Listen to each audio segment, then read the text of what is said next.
안녕하세요. 파매마켓TV의 최서임 기자입니다. 오늘은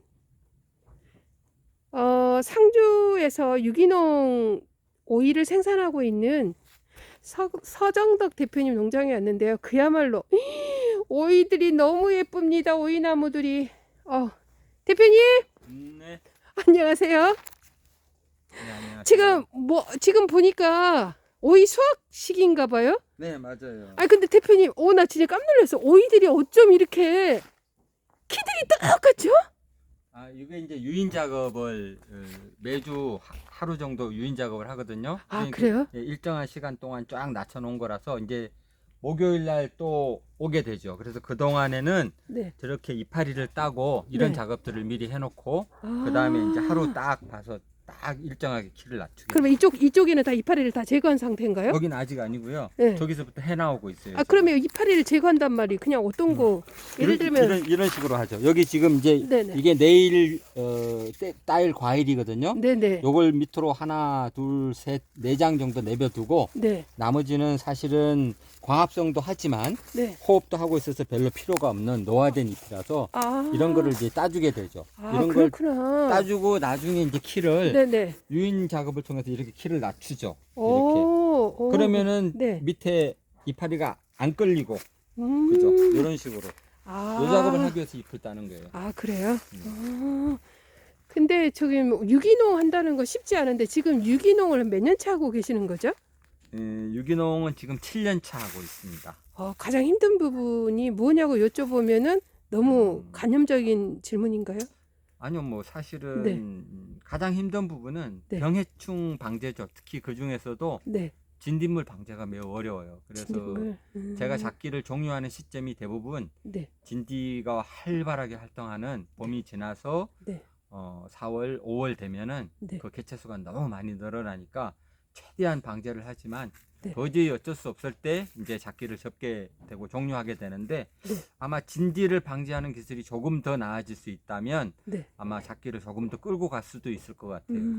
그렇구나. 근데 대표님의 농장을 살펴보니까 농장에 볏짚이 되게 많이 들어가 있는 것 같아요. 볏짚이 막 보여. 네. 네. 볏짚을 얼만큼 넣는 거예요? 이 850평 하우스에? 글쎄 토양 장만 할 때는 네. 한 20톤 정도 분량이 들어가고요. 음. 그다음에 이제 탄산가스를 좀 발생시키기 위해서 네네. 이 고랑에 네. 볏짚을 좀 많이 깔게 되죠. 이때는 아마도 한 4톤 정도 들어갈 거예요. 고랑에 4톤? 들어가는 볏짚량은. 볏짚이 이게 엄청. 이제 우리가 딴에서 버린 이파리들을 말려주는 역할도 하고, 그러니까 아. 보섭, 보냉, 그다음에 탄산가스 발생시켜주는, 그리고 또 심지어 이 볏짚에는 우리가 흔히 아는 된장이나 청국장을 띄울 때 쓰는 고초균, 그죠? 그런 게 많이 있기 때문에 미생물 정식에도 크게 도움을 주죠. 볏짚의 역할이 굉장히 중요하네요. 그럼요. 볏짚이 전부라고 해야죠. 상주 오이 그렇구나. 농법의 특징이라고 보시면 돼요. 볏짚. 네네.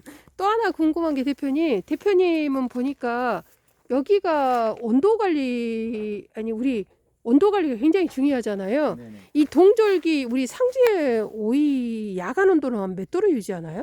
보통 품종에 따라 조금 다르긴 한데 네.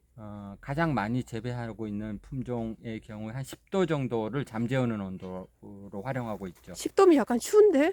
그렇죠. 근데 이제 겨울에 이 수면 온도는 너무 네. 높을 필요가 없어요. 잠재우는데 난방비도 많이 들 뿐더러 네네. 또 잠재우는데 너무 온도가 높으면은 뭐 네. 잘못하면 웃자랄 수도 있고 하니까 그 정도로 하고 근데 있죠. 대표님, 제가 궁금한 게 대표님은 네. 이 강압성, 즉 광의 역할을 굉장히 중요하게 말씀을 하시잖아요. 네네. 그러면은 이게 지금 커튼이 몇 중 커튼이요? 2중 커튼. 커튼이죠. 이중 한 겹은 네. 알루미늄 커튼이고 네네. 알루미늄 스크린 커튼이고 한 겹은 밑에 거는 다겹 5중으로 되어 있어요. 다겹 에너지 절감을 위한 다겹 커튼이에요. 그렇구나. 그런데 이 커튼을 혹시 몇 시에 걷어내나요? 보통 이제 해질 무렵에 닫고요. 네. 해뜰 무렵에 원래 여는 게 원칙인데 네. 지금처럼 동절기에 너무 일찍 열면은 네. 난방비가 너무 많이 들어서 네. 저 같은 경우는 한 8시 정도에는 다 열리게끔 이렇게 설계를 해놨습니다. 8시에? 예. 커튼을 다 닫히고 그럼 햇빛을 얘네들이 일찍 보내요? 그렇죠. 8시부터 햇볕을 보니까 네. 만약에 9시에 여는 농가들보다는 네. 아마 수확량이 한 20% 늘어날 테지요. 한 시간, 산술적으로는. 한 네. 시간 더 빨리. 네네. 아, 그렇구나. 네. 근데 보온 커튼을 일찍 열면은 얘네들이 동절기에는 춥지 않나요? 그게 좀 추울 수 있는데 네. 그때 잠깐 난방기의 도움을 받죠. 아, 그러면은 그때 그러면은 이 커튼을 열면서 난방기를 틀어서 온도를 높이는 거군요. 그렇죠, 그렇죠. 그러면 이 온도를 그때는 한 몇 도 정도로 또 이렇게 하는 거예요? 그때 난방기 온도가 커튼 열 때쯤 제가 한 15도 정도로 세팅을 아, 해놓는데 15도. 네, 그래서 이제 완전히 식어지는 것만 방지하는 정도로. 그래서 이제 문을 열면 8시 이후에 햇볕 에너지가 네. 비닐을 통과해서 오면은 이제 순식간에 온도가 또 올라가거든요. 아, 그렇구나. 네.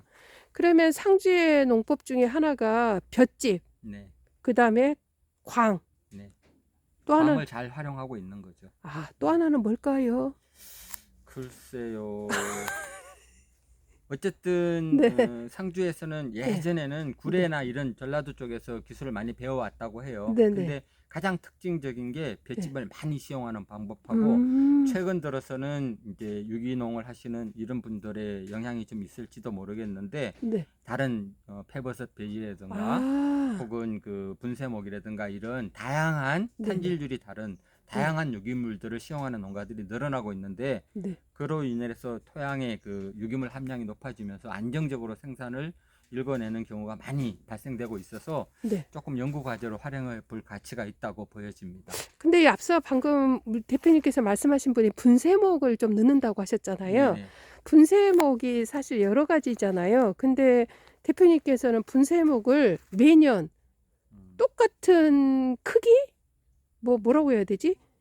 그런 모양을 집어넣는 거예요? 아니면 다 다른가요? 그렇진 않아요. 그러니까 네. 사실은 분쇄목을 다양하게 만들어 놓은 회사에서 가져다가 쓰는데 아주 네. 고운 상태의 네. 흙이 좀 섞여 있는 분쇄목을 쓸 때는 그거는 좀 분해가 빨리 된다고 보고 네네. 그런 거는 한 뭐 1년이나 2년 단위로 제가 가져다가 활용을 하고 있고 또 네. 그거보다 거칠고 네. 좀 분해가 적게 된다고 판단되는 그런 분쇄목들은 한 3년 간격 혹은 4년 간격으로 이렇게 벌려서 좀 시용을 하고 있어요. 그래서 토양 물리성 개선을 위해서 그거는 활용을 하고 있죠.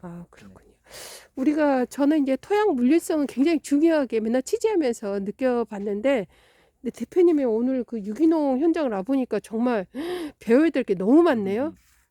멘토 역할도 많이 하고 계시는데 1년에 한 명의 멘티를 좀 만들고 있나요? 어떤가요? 그래요. 한 최근 몇 년간은 거의 한 명 정도씩은 계속 있었던 것 같아요. 제가 그렇구나. 뭐 일부러 멘티를 두려고 해서라기보다 네. 이제 기농을 했고 네. 제가 상주시 기농인 롤모델 1호거든요. 아. 그러다 보니까 기술센터나 혹은 시의 기농 정책 담당자들이 저한테 주로 이런 분들을 혹시 지도해 줄 생각이 있냐라고 한두 명씩 추천이 와요. 그래서 이제 그렇구나. 그분들 중에서 제가 이분들은 농사 적응하는데 내가 조금만 도움을 주면 될 것 같은 분들이 있다면 응하게 되죠. 그렇군요. 아니 근데 대표님 여기 보니까 그 보리라고 해야 되나? 이거 지금 천적 쌀벌이죠. 쌀보리예요? 네. 우리 천적도 여러 가지 있는데 뭐 집어넣으신 거예요, 여기다가? 여기 원래 기장 테두리 진딧물이라는 걸 여기다가 집어 넣어놨거든요. 네네. 그래서 여기 이 오이밭에 발생되는 네. 진딧물을 네. 우리가 이제 천적으로 집어넣어주는 콜레마니 진드벌이 네. 있어요. 걔들이 잡아먹는데 안에 이제 먹을거리가 없을 때 걔들이 죽게 돼요. 그래서 걔들을 유지하기 위해서 우리가 유지식물이라고 하죠. 이거를 뱅크 플랜터라고도 하고. 그렇구나. 그런데 여기서 기장 테두리 진딧물하고 네. 여기에 서식하는 오이밭에 서식하는 진딧물은 좀 개념이 달라요. 그래서 이 기장 테두리 진딧물인 경우에는 오이밭엔 영향을 안 주고 여기에서만 서식하거든요. 그래서 쟤들이 콜레마니 진딧물을 여기서 유지시켜 줄 수 있다고 그래서 우리가 유지식물이라고 표현을 하죠. 그렇구나. 아니 요즘은 우리 천적이 너무 비싸져 갖고 농가들도 많이 힘들어하던데. 맞아요. 조금 아니, 비용이 비싸긴 한데 네네네. 최근 들어서 뭐 셀실이나 이런 업체들이 도산하면서 조금 어려움이 있었는데 각 지자체에 있는 농업기술센터나 혹은 다른 데서 조금씩 더 연구를 하고 있고 그렇구나. 네, 그래서 뭐 지금은 구하려면 구할 수는 있어요. 근데 비용은 아직은 조금 센 건 사실이고, 그래서 아직까지는 농진청이나 이런 데서 네. 사업으로 좀 많이 진행을 해서 정착시키려고 노력을 하는 걸로 알고 있어요. 그렇구나. 아무튼 유기농 오일을 생산한다는 거 정말 대단한데 뭐 특별히 재배 포인트 한 가지. 저는 네. 탄소 순환 농법을 활용하고 네. 또 다양한 미생물을 활용을 하는 네. 제가 아닌 미생물이 농사를 짓게 만드는 네. 그런 탄소 순환 농법으로 네. 유기농 오일을 재배하면서 네.